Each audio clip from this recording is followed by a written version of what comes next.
us. Make no mistake, we have enough love between us to start to reawake. We have enough love between us. Before you leave here tonight, I'm gonna make sure you have my contact information. Some of you may want to work at my school.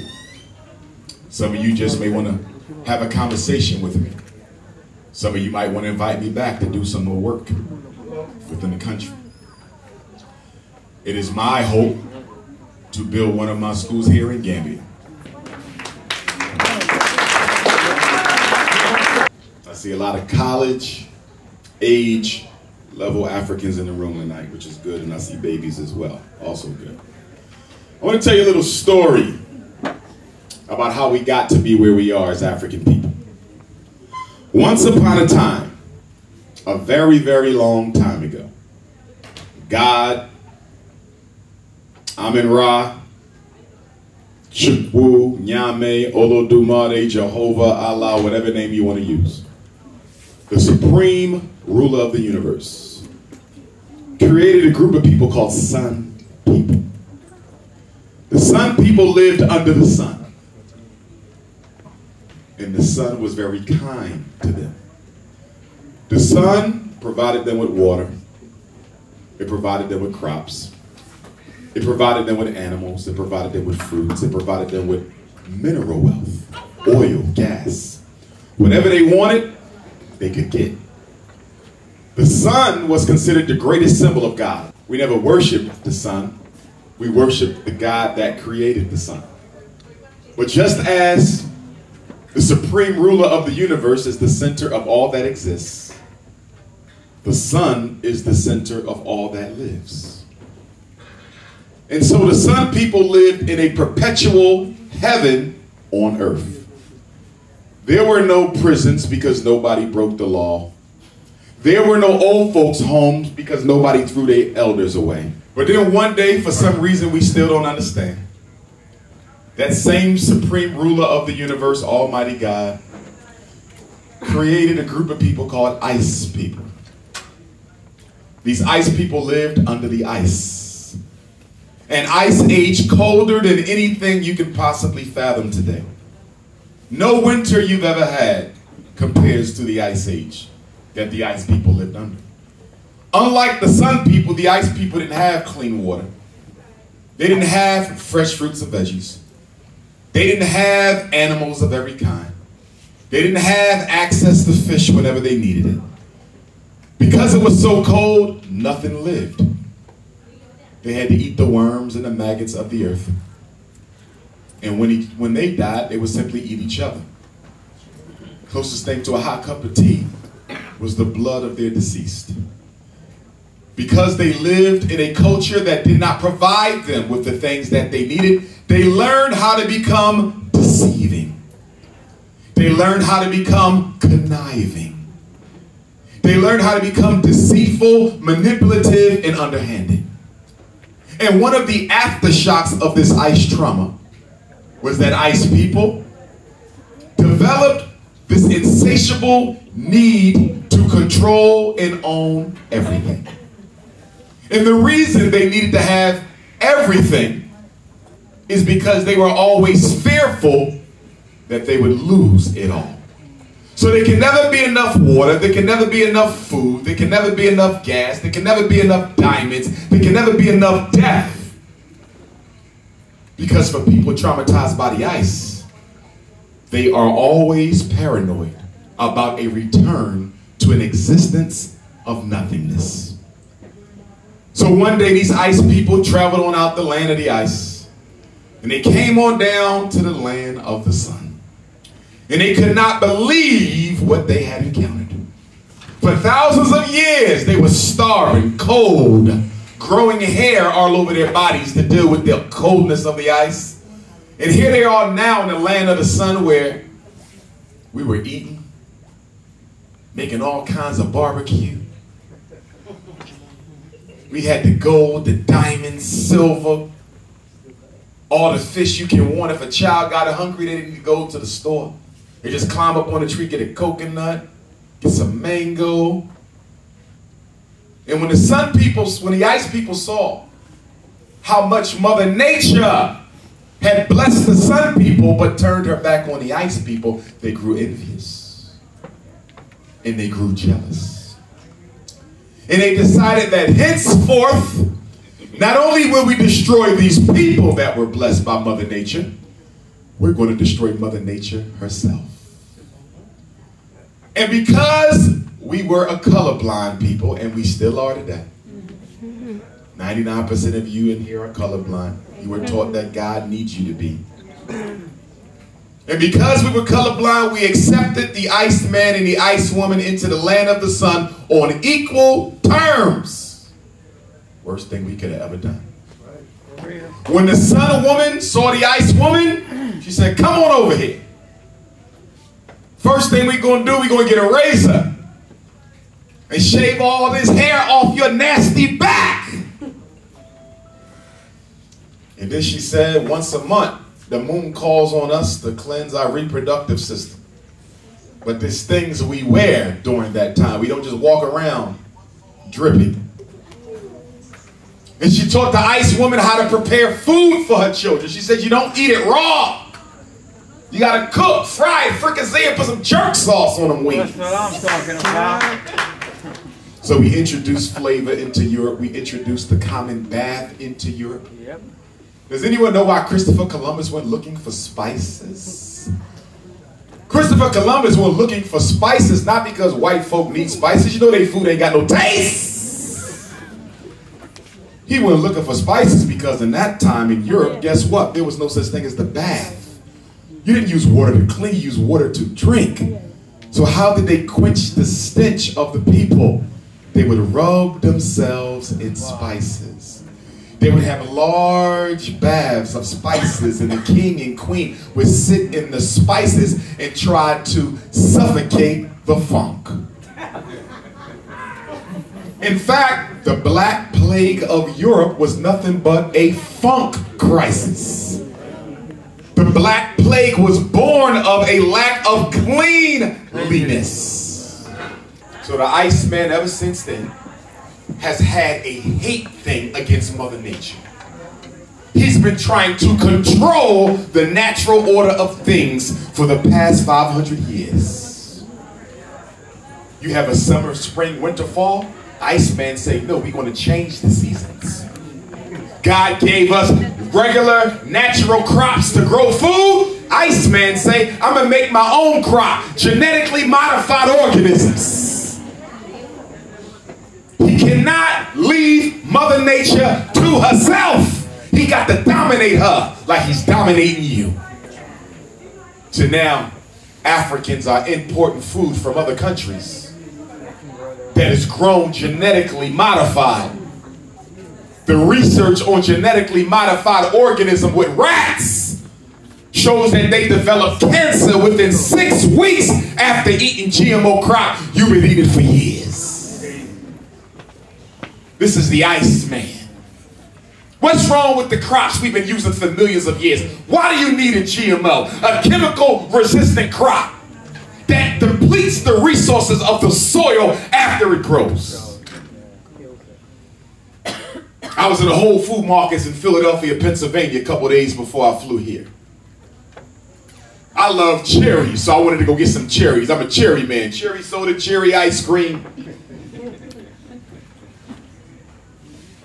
Then I went to go get the cherries, and the cherries was the size of tennis balls.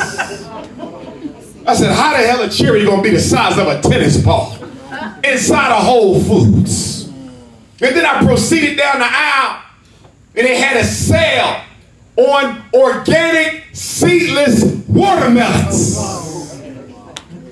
If it's organic, how the hell it ain't got no seeds in it? And not only that, but the watermelon was the size of an automobile. You had to bring a tractor trailer to take it home. White folks manipulating our need for good food by lying to us. They busted Whole Foods. Last year they got busted. They found out that Whole Foods was selling GMO products.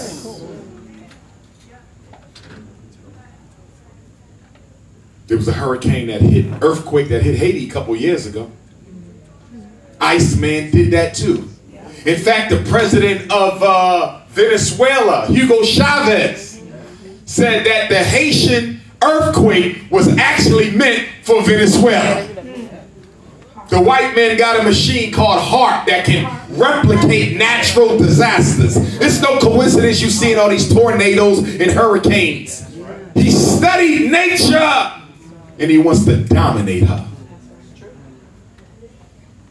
Why am I talking about this under education? Because all education must have a goal or it's useless. You don't just send the children to school. They must go to school with a defined purpose. In the Gambia, what is the purpose of primary school? You know, in America, we got a real interesting phenomenon. Because we got this thing called intelligence testing, where they test the intelligence of children. The tests don't really test intelligence.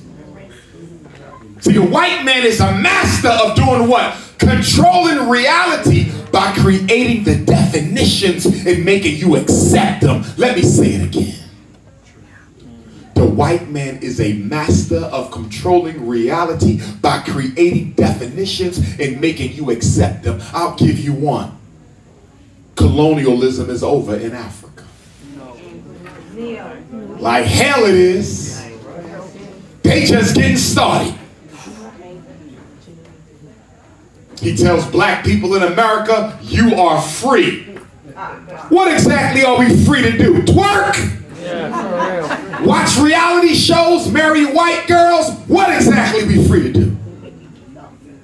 Because anytime we try to do something meaningful with our so-called liberation, we end up dead.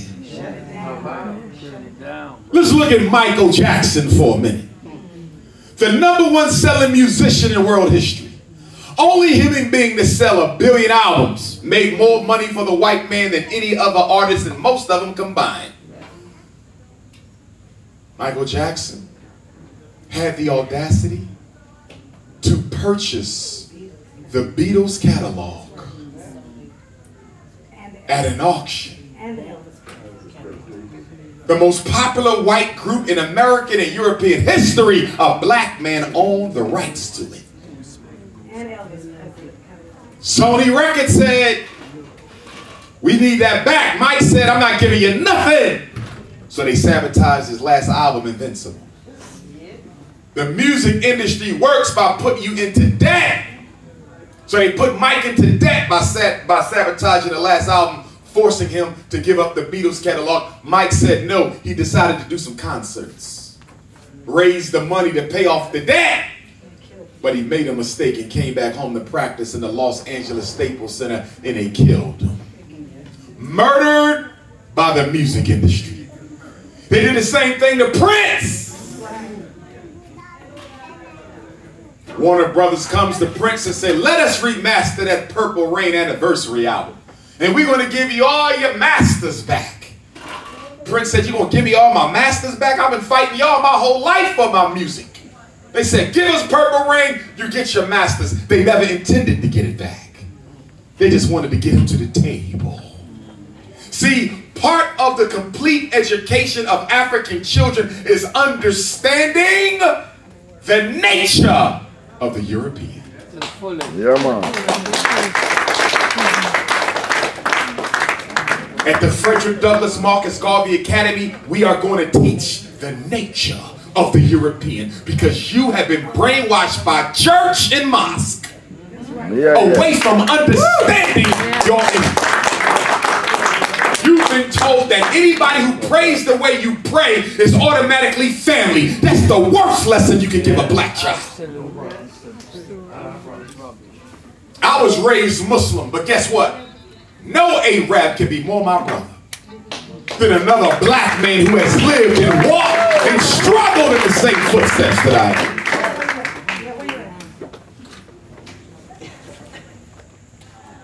And so I want to give you the 3 laws of white supremacy, because you may never hear them again, and I don't know if I ever see you young folks again. I'm going to give them to you. And I promise you this.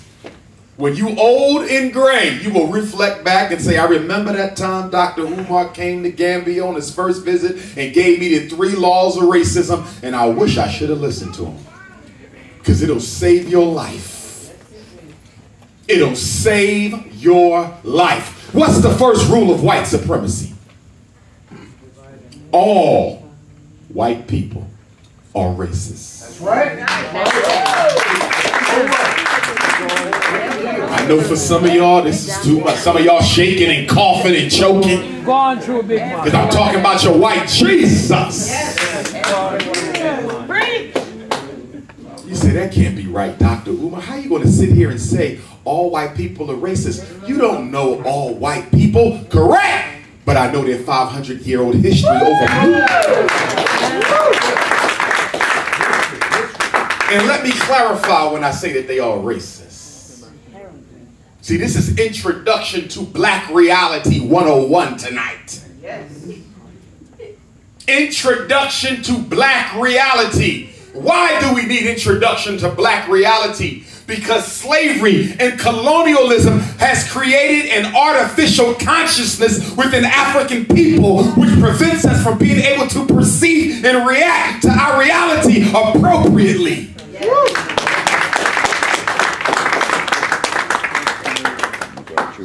I didn't say all white people hate black people. Let me say that again. You've never heard me say all white people hate black people. You've heard me say all white people are racist. So some of you say, isn't that the same thing? No, it's not. Hate is an emotion. Anger is an emotion. Racism is business. What do I mean? I mean these same little old nasty white ladies sexing up our young men. Will sex them up all day and night and give them a couple bucks, but let that young man do something she don't like. She will invoke her white privilege and have him arrested immediately. That's what racism is. Racism is the white person's ability to be with you, be among you, imitate you, play your drums, date you, sex you, marry you, sleep with you, and then in a second's notice, turn right back into the slave master. You don't believe all white folks are racist? Go ask Bill Cosby.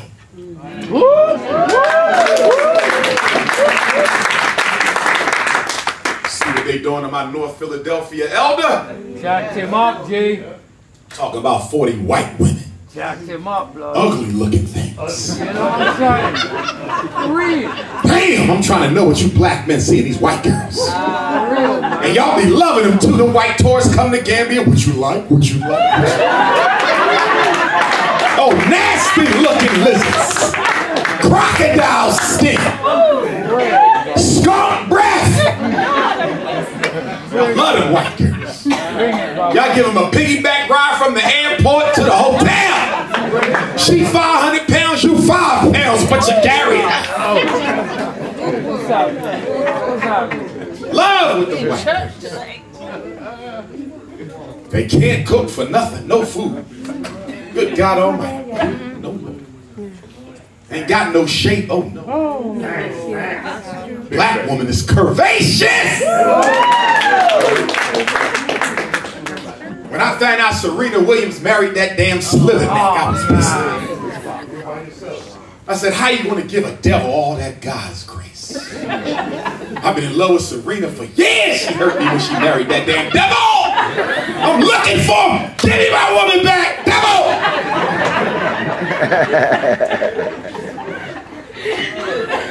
See, racism is about 2 things. Power and privilege. Racism is about 2 things, young people. Power and privilege. Racism is not about hating you. It's about controlling your opportunities. The white man still controls the opportunities of the Gambia even now. Half century post-independence, they still calling the shots for you from Europe. Every day. But they send these white religious missionaries in. And what is the job of the missionary in Africa? It hasn't changed for 500 years. The job of the missionary of the church is to psychologically disarm blacks. Do you know what that means? What does that mean when I say the missionary's job is to psychologically disarm you? It means that their job is to make you drop your defenses and suspicions about the true agenda of Europeans. And then once you drop your defense and your suspicions, they send in the military. Yes, indeed. And guess what, black man? The white woman's job in our society is to psychologically disarm black males.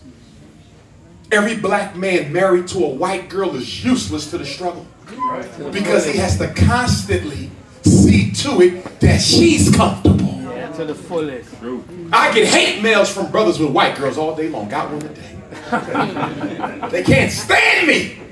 They say, brother, you want to stop saying I hate myself because I got a white queen. Ain't no black woman pay me no attention in college. They called me ugly. This white girl was the only thing waiting for me. Had another coon tell me I can't come to your meeting because my wife ain't invited and she said I can't go if she can't go. It's bad enough you're married her. Now she's going to control your actions.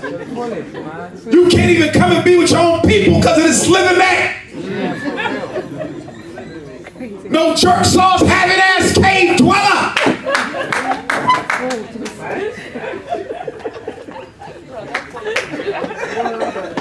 One big man. In the black man, y'all made it bad for all black men. Because guess what? Whenever I'm around white girls, they think I like them. Because of your ass. They think every black man wants them.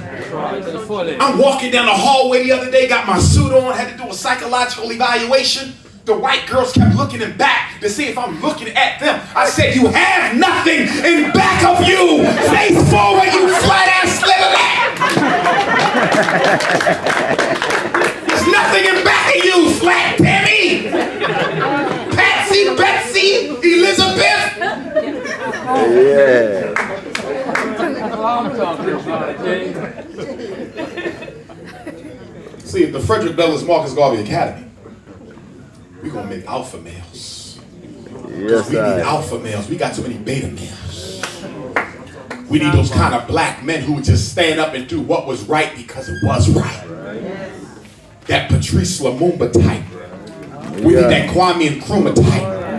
We need that Steve Biko Robert Sobukwe type. We need that Amilcar Cabral Thomas Sankara type. We need that Kwame Ture, Sekou Touré type. That Malcolm X and Garvey type, that the Sattler Overture and Jean-Jacques Dessalines type. That's what we need. See, black man, we got to understand something. It is a woman's nature, and I had to learn this myself, studying psychology. It is a woman's nature to only submit to strength. Let me say that again. A woman can only submit to that which is stronger than her. The reason why so many sisters have trouble submitting to brothers because our vibration, our revolutionary vibration isn't even higher than hers. Okay, preach it now. We got black women who are stronger than black men. On the front line. Now I didn't say be masculine, sisters. Don't be masculine, because some of y'all are white women and tricked you. She said, wait. My black sister, racism ain't your problem, it's sexism.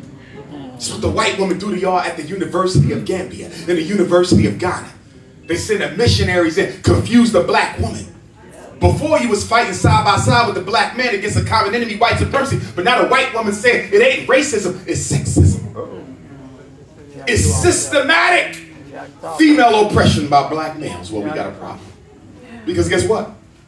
Even your black males in charge ain't in charge.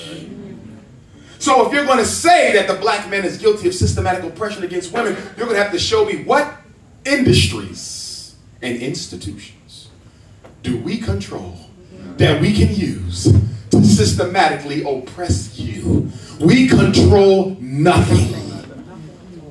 Your problem ain't sexism, it's racism. Even the problems that you have with your black men are rooted in a systematic political economic struggle against the slither neck. I didn't say black women can't check black men. I didn't say that y'all can't have a meeting with us and say, listen, brothers, some things got to change. We do got issues in the community. But you should never join with the white woman against your black brother. And you know what I find so ironic about this newfound black female, white female union? Is when I go back to colonialism and slavery, who was the black woman's #1 nemesis? It was the white female. It wasn't the white male. He was in love with your chocolate cookies and your butter almond cookies and your butter pecan cookies and your sweet brown sugar cookies. The white man was in love with you. But that white woman, she hated you because you looked better than her. She would catch her husband staring at you as you worked in the field. She knew that her husband had feelings for you. He gave you children, and guess what she would make her husband do with your slave offspring? Sell them away. If you don't love that nigger B, sell the babies away and prove to me that you still love me. She would even make him whip you in front of all the slaves until the skin on your back fell to the ground like chunks. He had to prove to that white woman that he didn't prefer you to her. So you mean to tell me the black woman's #1 nemesis, the one who got your baby sold off and got you whipped to death, is now your #1 ally in a fight against a black male enemy that don't even exist? Introduction to Black Reality 101. So if the first rule of racism is all white people are racist, then what's the second? This is important, especially for those of you in business, going into business, because all you young people must start a business. Let me be clear. That's right. Yes. Let me say this. I want y'all to hear me, young folks. Entrepreneurship and revolution go hand in hand. I want you to hear this. You can never be an effective leader for African change unless you are self-employed. You cannot work for nobody but yourself. Do you know why? Because what's the first thing the enemy is going to attack? Once you take a stand. Your job, your finances. And so now you're put in a position like so many black men and women before you who have to choose between a roof over my baby's head or freedom for my people. You got to choose between food in your wife's stomach or liberation for the whole of Gambia. None of us should ever be put in a position where we got to choose between our children and our community. And the only way you can get out of that is to work for yourself. You are useless until you are self-employed. Entrepreneurship is revolutionary economics for the freedom fighter. What is the second rule? Second rule of racism: Europeans don't share power with Africans. There is no power sharing between Europeans and Africans. There never has been, there never will be. If there's anyone here who doubts what I'm saying, in the 500-year-old history of the European being on top, can you please name anything that they ever shared with us on equitable terms? I'll wait. Can you name a country? Can you name a corporation? Can you name a piece of land? Can you name a natural resource? Can you name anything at all that a black man or woman has ever shared equitably with the European? You can name nothing. They don't share power. So anytime you hear a Negro talking about, I'm going to open up a business with a white man, you're not opening up a business with a white man. You're opening up a business for the white man.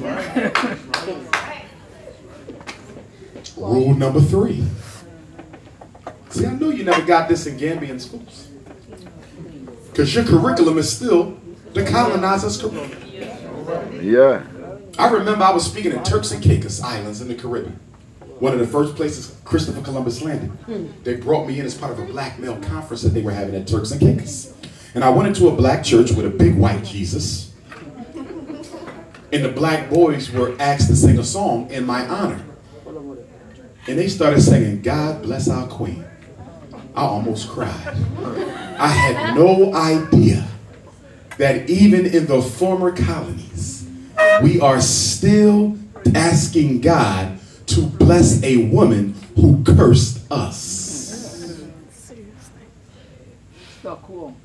The third rule of racism is Europeans will do whatever they must, however they must, wherever they must, to achieve global domination. I need y'all to understand this. I need y'all to understand this.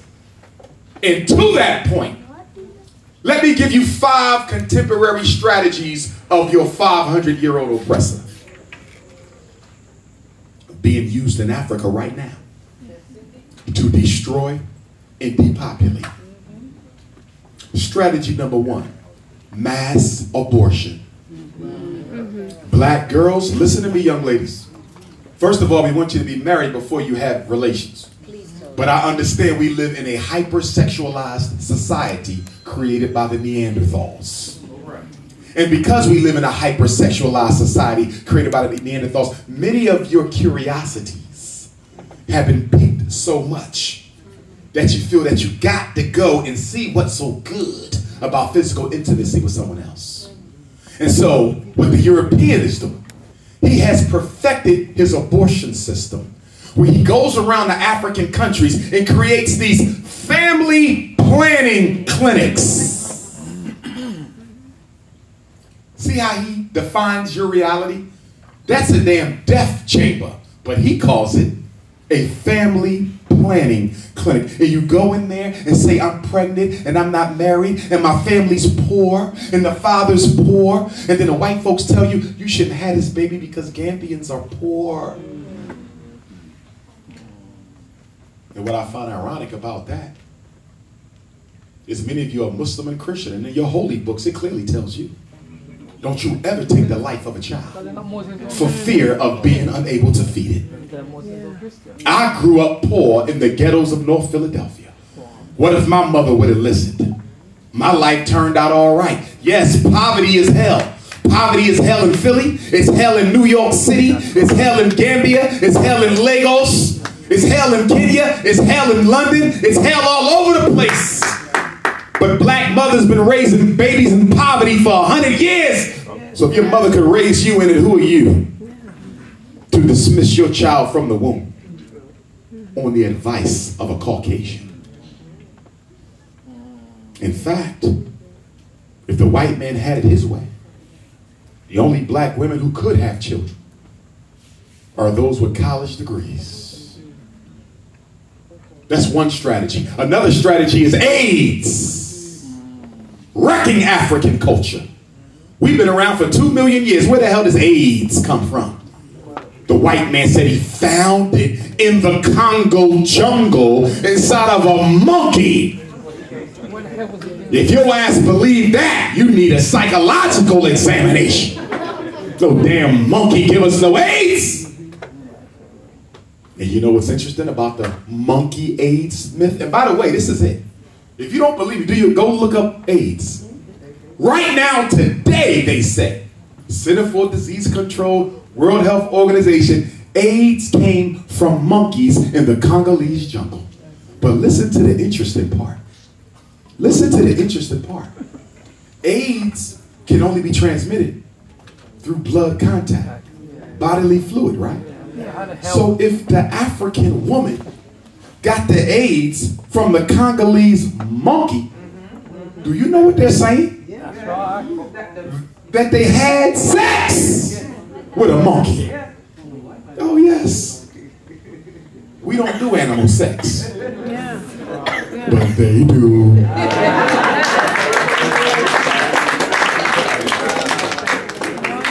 Oh yes. There are animal brothels in Europe. There's animal brothels in America undercover. It's illegal, but they have them where you can go and party with an animal. Could you imagine walking into the room and it's a nice horse and some sexy lingerie? Could you imagine walking into a room with a nice pit bull dog got on your favorite high heels?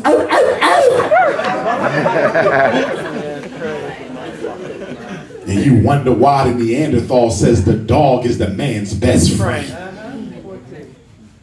They take them everywhere they go.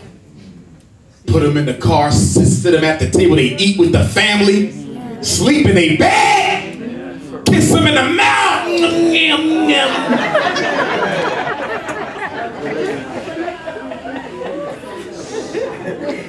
And when nobody looking, they're being intimate with them animals. Not all of them, brothers and sisters. Not all, but many. Oh yes. You wonder why that dog be barking like crazy when you go see your little white, old, ugly benefactor. That old nasty lady waiting for you by the beach, and her dog. Get away from my damn woman. That's my ass.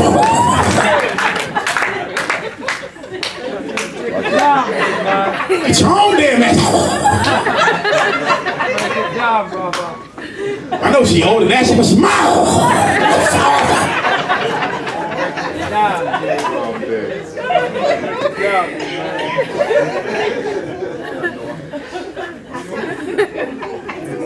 I got a brother, not a blood brother, but a brother I know. He dating a Neanderthal. She got 10 dogs in the house. 10 of them. She talking about some, yeah, them dogs is real violent. She taking their damn queen from them. Talking about dog is the man's best friend. No, no, no. The dog is the white man's best boyfriend. Oh, you don't believe me? There's a medical theory that gonorrhea and chlamydia were foreign in Africa until the European came. And there's a hypothesis, not yet proven, that gonorrhea and chlamydia came into the European population by way of sex with animals. Bestiality. Bestiality, zoophilia. Oh yes. Why do you think Michael Vick went to jail for fighting them dogs? He drowned all them dogs. There's a whole bunch of good ass you didn't kill. Yeah, Mike, now he got 2.5 years. Jacked him up, brother. Police officer shot Michael Brown, he went home. Killed Freddie Gray, he went home. Killed Sandra Bland, they went home. Philando Castile, Little Tamir Rice, they went home. But you mess with them damn dogs. Look what happens. 2.5 years. These are the rules. And we must understand them. See, Willie Lynch, you ever heard of Willie Lynch? Some people debate whether Willie Lynch actually lived. I'm here to tell you today, I'm not the least bit interested in whether Willie Lynch existed or not. Okay? Most of the stories in the Bible never happened. Right. You don't read the Bible for historical truth, you read it for spiritual wisdom. And even if somebody fabricated the Willie Lynch letter, guess what? The science is 100% accurate. Right. Absolutely. Willie Lynch allegedly was a slave master that came to the West Indies or the States to teach the masters how to control their slaves. Because there was Nat Turners and Denmark Veseys and Gabriel Prosses and Jean-Jacques Dessalines and Bookman Dada. I love me some Jean-Jacques Dessalines. And Jean-Jacques Dessalines looked at his soldier and said, well, listen here.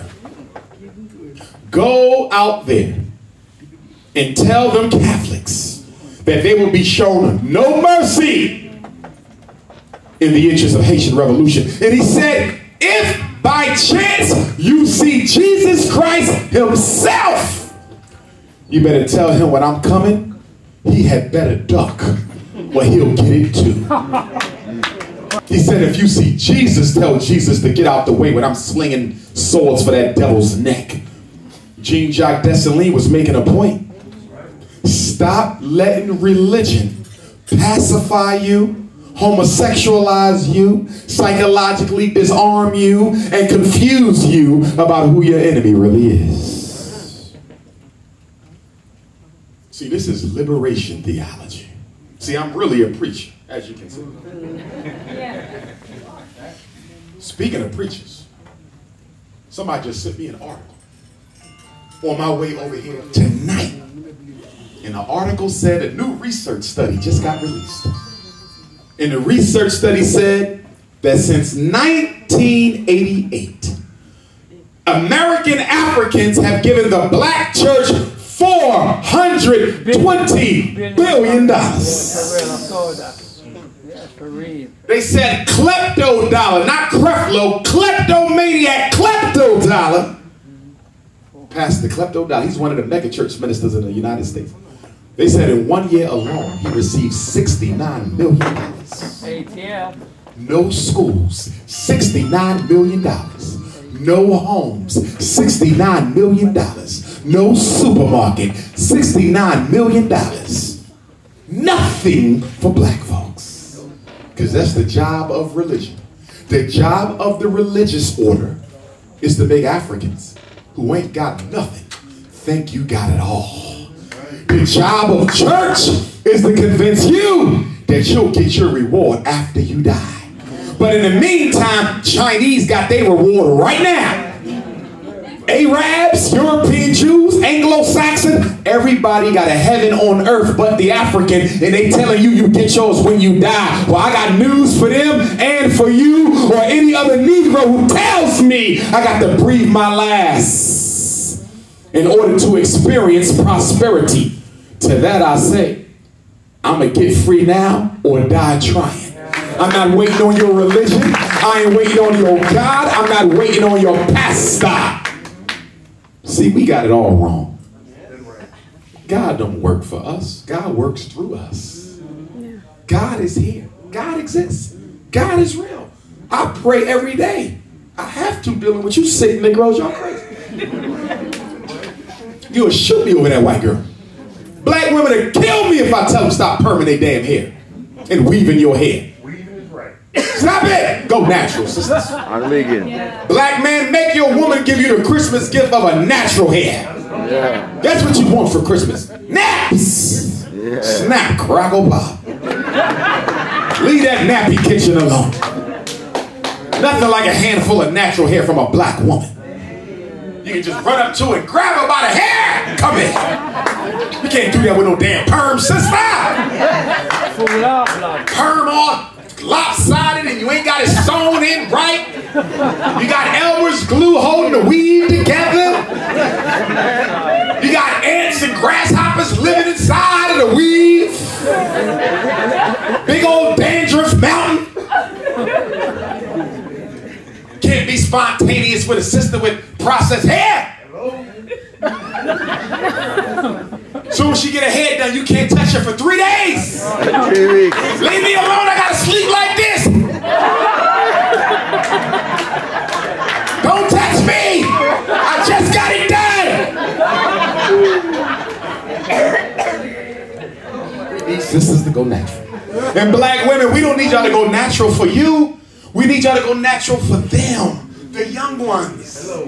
Do you know how revolutionary it would be for every black girl in the world, African global?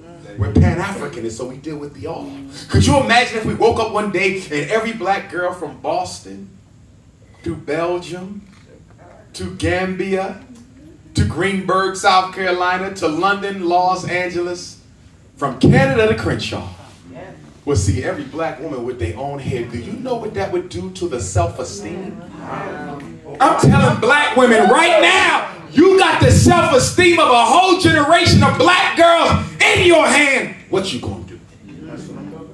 If it was up to me, any child who has not yet graduated from high school could not live in a home with a television. There would be no television. Television is the greatest military device ever created. From the home of a child, they can program homosexuality. From the home, they can program worship of white folks. From the home, they can program conspicuous consumption of cheap, made in China goods. From home, they can make you hate yourself. That television is one of the worst creations. The only thing second to it is social network. Because ever since social network was created, you young folks don't want to do nothing progressive for the community. You just want to tweet and Snapchat and Facebook and Instagram, and the more ridiculous you make yourself look, the more likes you get. Hell, y'all don't even want money, just like me. If you got a chance between $100,000 or 100,000 likes, you would choose 100,000 likes. And then you put your whole life on social network. I just woke up. I'm going to the bathroom. I'm going to have breakfast. I'm going to go do that. I don't need to know all that. Get your nasty ass off the toilet before you post. Woo! You go to that university, you come out, you want to sound just like Elizabeth herself. Like that makes you better in the eyes of white folks. You ain't impressing me at all. What's the second thing Willie Lynch taught? Willie Lynch said, you got to divide the people with petty differences. Put the light-skinned Gambians against the dark-skinned Gambians. Put the biracial Gambians against the 100% blue, black, beautiful chocolate Gambians. Put the Muslims against the Christians. Put the bourgeois Gambians against the poor Gambians in the city. This is what they do. Africa was divided with petty differences before the white man showed up. You better read Chancellor Williams' Destruction of African Civilization. Sometimes we get a white man too much credit. We was already player hating on each other before the Europeans showed up. So come them show. Igbos and Yoruba was already at it. All the white man did was just exploit it. That's right. Yeah. Wolof the Mandingo was already at it. The white man just exploited it. Zulu and Xhosa was already at it. White man just exploited it. Oh yes. The Maasai and the Kikuyu of Kenya was already at it. The white man just came in and divided them further. Oh yeah. Petty differences. We fight over the most irrelevant garbage. And that's why the Honorable Marcus Messiah Garvey, greatest Pan-Africanist of all time, said we must practice race first. African family first. AFF. Let me hear you say AFF. AFF. AFF. AFF. AFF. AFF. African family first. Wherever I go in the world, I put African family first. I speak at these universities. The white folks want to run up and get a question after. Excuse me, you didn't see that black mother with that newborn child? She come first. And black men, we got to start putting the black woman first. And we got to make sure that the white man and the China man and the Arab and everybody else know you don't disrespect my sister. Don't you let these white men come to Gambia and rub on your sister's backside and you don't say nothing about it. Excuse you. Do you have a problem with your hands? Because if you go to Europe and do that to one of them, I guarantee you your ass will be in jail for 5 to 10 years. So why you let them come to Africa and do to our women what you can't do to theirs? You know what I'm telling you? I'm telling you that until we feel psychologically equal to the white man, we will never be politically equal. There must be an internal equality before there is a political economic one. If you don't kill the slave in you, it ain't no need to destroy the white man. Your biggest fight is with yourself. Once we recognize who we are and become it unapologetically, everything else will fall into place. You are the only people in history. You are the only race ever who has been able to rule the world with justice and equality. The white man don't know nothing about justice and equality. The China man don't know nothing about justice and equality. The Arab don't know nothing about justice and equality. You're the only ones who can do it and do it right. So you know why you're catching hell? Because God made you first. And you let the white man put put you last. We have enough love between us for peace upon the land. We have enough love between us to help